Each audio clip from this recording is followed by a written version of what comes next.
Judge, I don't believe he's here yet. Okay. Your Honor, I also have a Gilmore matter. It's not a calendar call. It's a sentencing on page 11, if we could go forward with that. State of Nevada versus Philip Gilmore, C2 44542. This is a date and time set for entry of judgment and imposition of sentencing. Sir, is there any legal cause or reason why judgment should not be pronounced against you at this time? Any reason why we should not proceed with sentencing, sir? By virtue of your pleas entered in this matter, I hereby adjudicate you guilty of count 1, pandering, and count 2, living from the earnings of a prostitute. Does the state wish to address the court? Thank you, Your Honor. We do. First, the state has Jennifer Harper here. She was a victim of one of those cases. She was known as a sister. The state would request that she address the court last. I do additionally have a victim impact statement from her describing the injury she brought with her this morning. Didn't get it back to the Department of Parole and Probation in time. Basically, what we're going to ask for is $200 for her counseling, as she's mentioned, and then we're going to ask for an additional $500. Because most of Jennifer's items that she had and that she lived on were with the defendant when he was arrested, she doesn't have receipts or anything to show that. I mean, she's actually claiming losses of more than $20,000 in regard to a relation with the defendant, but I explained to her the $200 for the counseling and then $500 just to pay for some of the clothes and accessories that she lost as a result of her relationship with him, a work relationship with him. So that's what we're requesting, and I gave that. I don't have a copy for Mr. Paris.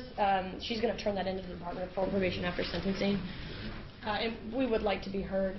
In reviewing Parole and Probation's report, Judge, it seems as though one of the reasons why they're recommending probation is because this is the defendant's first felony conviction. But the state submits that the department loses sight of two important things. One is that the defendant had 2 other felony cases, battery domestic violence case and another pandering case, that were dismissed during the prosecution of this case. And 2, a lot of times with pandering or sexual abuse cases, the defendants don't have a criminal history. And that's certainly not a reason to say, hey, they don't have a record, so let's go ahead and give them probation because they deserve a chance. The state's going to request something that may be viewed by some as unconventional, certainly I'm sure by Mr. Gilmore, but we're requesting a 19 to 48 on count 1, and we're also requesting a 12 to 30 on count 2, and we're asking that those run consecutive. We feel that's an appropriate sentence for a number of reasons. The facts and circumstances of this case certainly warrant it. The victim, Lakeisha Jordan, was 14 years old at the time of this case. She was just a child. And she was pregnant. The defendant denied having sexual intercourse with her, and yet after that baby was born, DNA was done, and sure enough, it comes back as the defendant's baby. So we have a 24-year-old man having sexual intercourse with a 14-year-old little girl. He's not just a pimp, Judge. He's a sex offender. He preyed on a 14-year-old girl, had sexual intercourse with her, and now has fathered a child. The second reason is he accepts absolutely no responsibility whatsoever. He denies being a pimp, which is a coincidence then that the night he's arrested, he's in a hotel room with 2 females, both of whom have multiple arrests for soliciting prostitution and loitering for the purpose of prostitution. The victim in this case was also a victim in the battery domestic violence case that he had that was eventually dismissed. And another female that he had contact with also has arrests for soliciting prostitution. So just a coincidence then that he keeps being found with all these women who are prostitutes, and yet he denies being their pimp. The defendant in his statement to Parole and Probation says that the state of Nevada was being crafty, and that's why he's in the situation that he's in. He takes no responsibility for the impact he has had on the women that he's encountered in his life, those prostitutes, these women that he's turned into prostitutes, or at least encouraged them to prostitute, not to mention the 14-year-old juvenile that he impregnated. Judge, the most important thing to pimps is getting out of jail because that's where they make their money. He's been in custody for 397 days, and rightfully so. There's a reason that he's been in jail. We're asking that he stay in. He preyed on this 14-year-old little girl and had intercourse with her. But what does he tell you is his main concern? Getting out so he can get on with his music career. That's what's important to this defendant, not fathering or supporting the child that he just had with this 14-year-old. All of those things together, Judge, warrant a 19 to 48 and a 12 to 30 consecutive. We think The probation recommendation by the division is wholly inappropriate in this case, and we're going to submit it on that. You want to say anything, Mr. Gilmore? First, I would like to say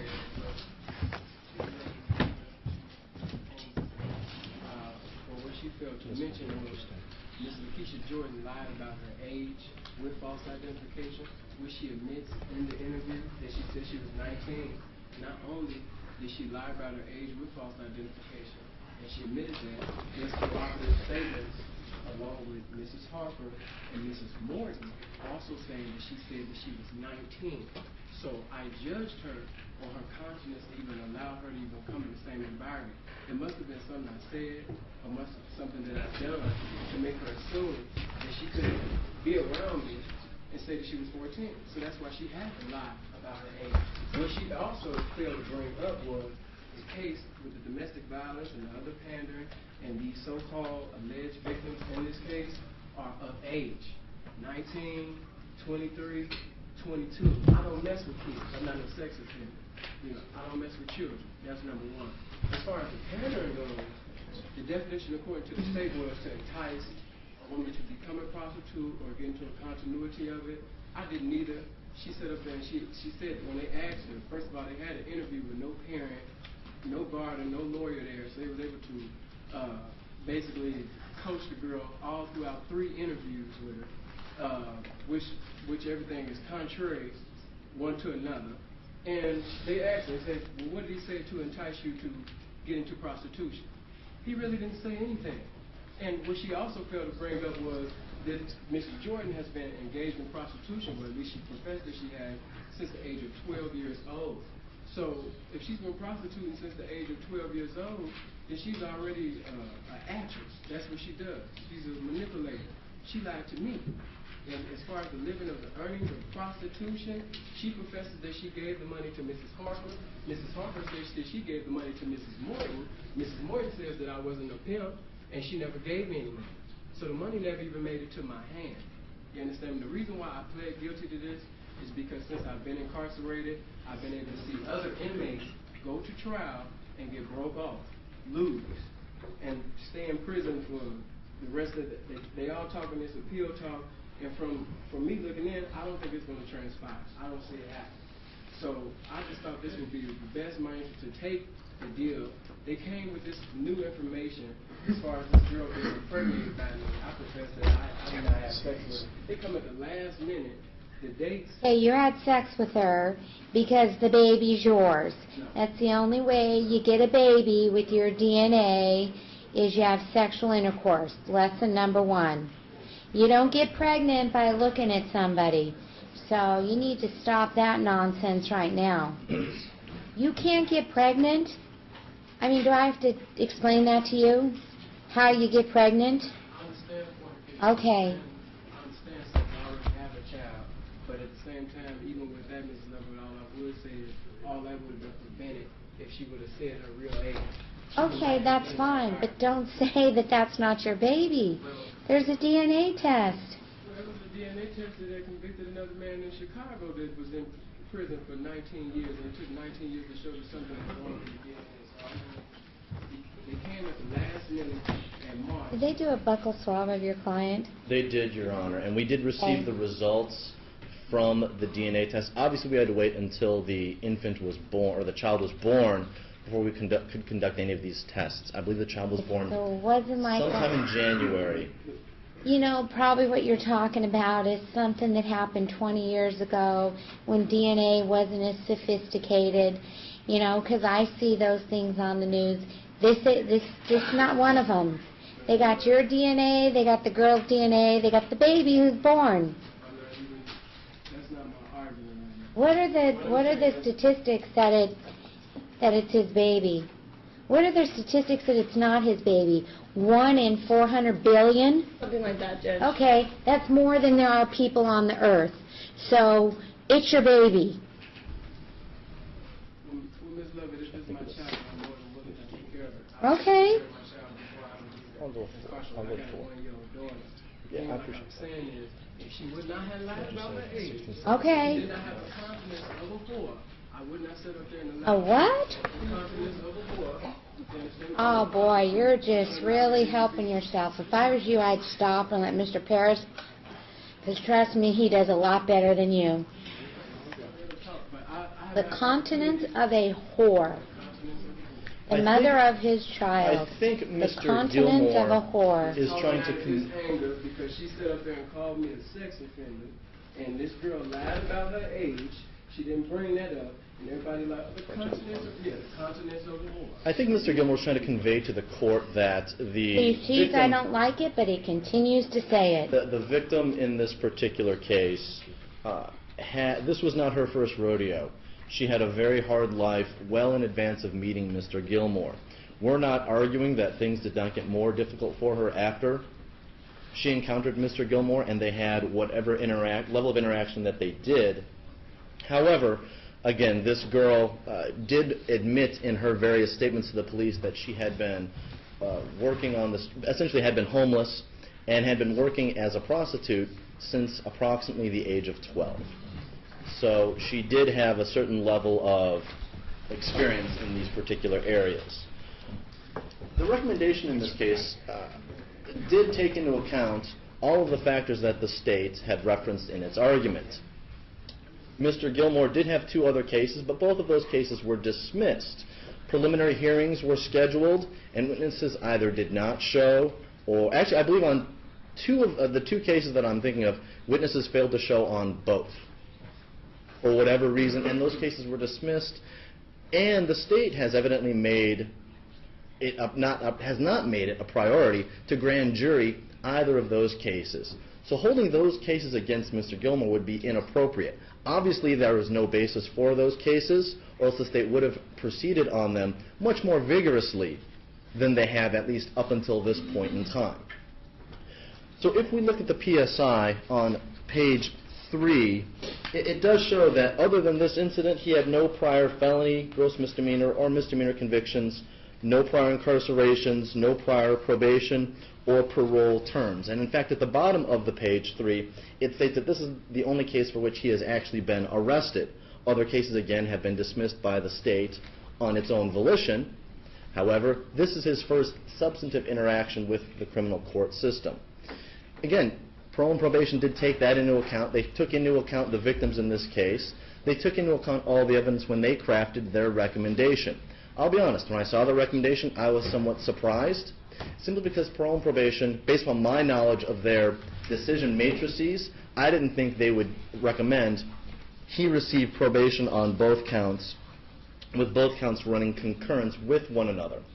When Mr. Gilmore decided to enter into these Alford negotiations, I had told him what I intended to do at the time of sentencing, is ask that these 2 counts run consecutive to one another, but that this court allow him an opportunity to be placed on probation.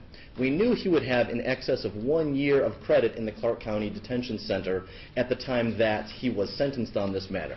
So it's not as if he has been out and has not paid a significant price for his actions regarding these particular individuals. He's been in jail for over almost 400 days now, over 13 months, because of the poor judgment he has used in the past.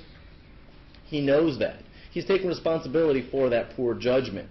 I realize he did not necessarily come across that way because he is angry and he is frustrated. No one likes to have the allegations that Ms. Clark was saying to him aired in open court, so I can understand where he's coming from. But parole and probation recommended that he get an opportunity at probation because this is his first substantive interaction with the criminal court system.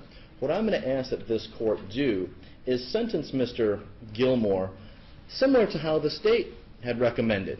Give him a 48-month maximum with a 19-month minimum on count 1, with a consecutive 32-month maximum, or was it 30-month maximum, I'm uncertain, 12-month minimum on count 2. Run those 2 counts consecutive, but give him an opportunity at probation. Again, he's already done 13 months, over 13 months in the Clark County Detention Center at this point in time. Give him a fixed period of probation not to exceed, a fixed period of probation of 4 years in this case, instead of the 3 recommended here. We will find out very quickly if Mr. Gilmore is being honest when he says his main goal is to get back to his music. The state tried to characterize that as him not taking responsibility for his actions. I don't think that's appropriate. It's more appropriate that Mr. Gilmore wants to get back to his life. He has been in jail for the past over 13 months because of his own stupidity, because of his own mistakes.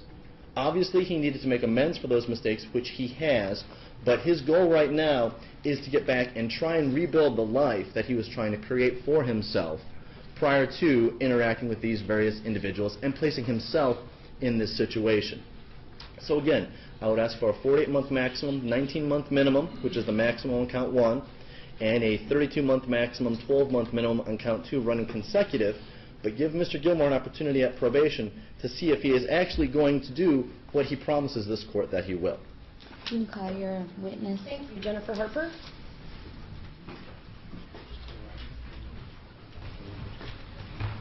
Okay.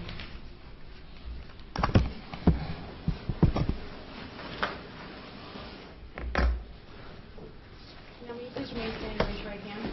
You do solemnly swear the testimony about to give in this action shall be the truth, the whole truth, and nothing but the truth, so help you God? Yes. Thank you. Please be seated. Can you please state your full name, spelling, and last name for the record? Yes, my name is Jennifer Prima Donna Harper, last name Harper.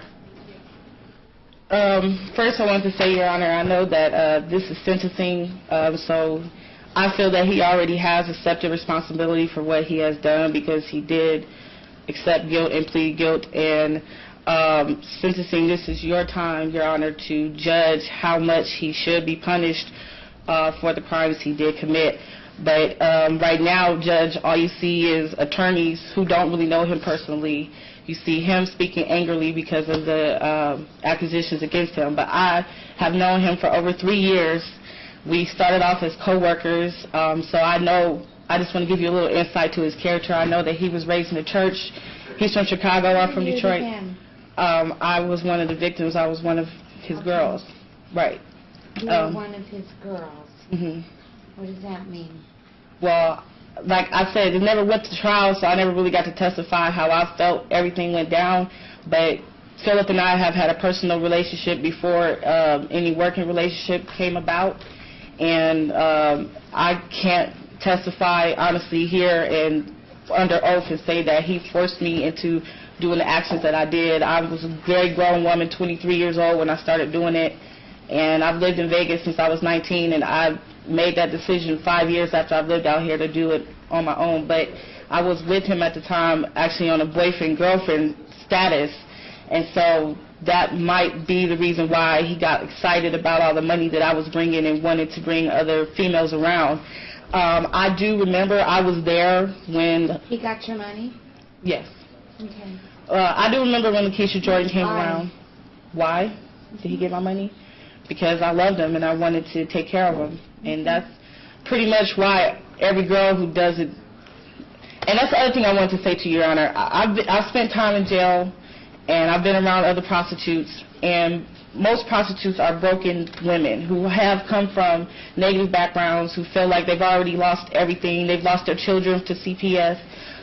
They have no respect from other family members. So a lot of times the reason why you have a pimp is so that you can try to buy love, feel accepted, and those type of things. And as far as I just want to bring to your attention, I was around when Lakeisha Jordan came around, and she did make all of us believe that she was over 18. She actually had a false identification showing us and proving to us that she was over 18, because I actually personally requested, hey, I want to see your ID, because I don't know how old you are, you seem real young. She showed me an ID that says she was... I want to see your ID because you seem real young. Yeah, I mean... Okay. But, I mean, people are crafty. She had a fake ID, so... And she was only around us for less than 48 hours. It wasn't like a long-term relationship with her, working relationship or anything like that. So... Long enough to get pregnant. Well, obviously. I mean, some of the things I'm still finding out myself at the last minute. But, like, I can personally attest, we got the room at the plaza the night that she came home, and the next day she was arrested. And that was the extent of the time that she was around us. She wasn't around us very long at all. I was only actually with him on that level for about 6 weeks. So that's another thing that I want you to take in consideration with his sentencing. It's not like he's a career pimp or someone who's been pimping for all of his life for 5 years. It was something that he basically just got involved in at the beginning of 2008. So did I. And I'm taking domestic violence counseling now, mental health counseling, and I personally, I'm the victim in this case.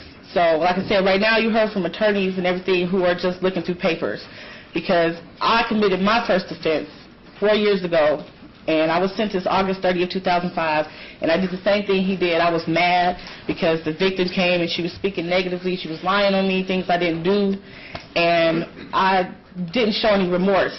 The state had suggested probation, but I still ended up doing 6 months flat because of my negative attitude at my sentencing, and because I didn't really understand the penal system. Now that I am older and I do have an understanding of the penal system, I feel like it's designed to punish people for their crimes, but also to rehabilitate them from them. I just got discharged with an honorable discharge from probation on May 7th, and I feel like probation does a lot more for people than incarceration, because incarceration you're taken care of, and also it actually makes your other family members suffer more, because they have to pay for money for you to call them, put money on your books, write them. But probation forces you to rehabilitate yourself. That's what I did. It took me, I actually got a 5-year sentence, and I got off a year early because I got off this year. Wasn't supposed to get off till 2010.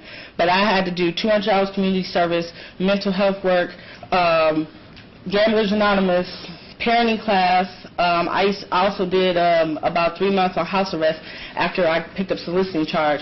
But since the February... While on probation. Okay. Since February 23rd last year, when I picked up the soliciting charge, it really made me change. And I have completed probation successfully. And that's why I feel like, in this case, if you look at the crime, it's not a major crime like he killed somebody or anything like that. They're trying to say, you know, it is a negative thing getting a 14-year-old pregnant, but it was under the pretense that she was of age. But as far as what he's done, it's not that bad of a crime. And I feel like having probation where you have a curfew and all these stipulations, pay restitution back to me, will actually change him. But if he just sits in jail more and more, how do you know that's actually going to change him? And that's why I feel it's your job as a judge to give the judgment that's actually not just going to punish him, but rehabilitate him. And like the defense attorney said, he already has been punished with over a year of jail. And like I said, some persons just... You've gone way beyond what a victim impact statement is. I'm sorry. Into telling me what my job is. I'm not trying to tell you what your job is. Anything else you want to tell me about how this has impacted you? Yes, like I said, right now I'm going through domestic violence and mental health counseling. And you seem like you're doing real well. Yes, Congratulations. I feel like the counseling has helped, it's changed, and also the things that I had to go through with probation has changed me. And well, I would say it took a year to straighten out my life, because by the beginning of this year, I was to the point where I didn't have a desire to do that anymore. I'm in a stable job, in a stable living situation, and that's why I can personally attest to probation really changing you and helping you stabilize your life, because that's what it's for.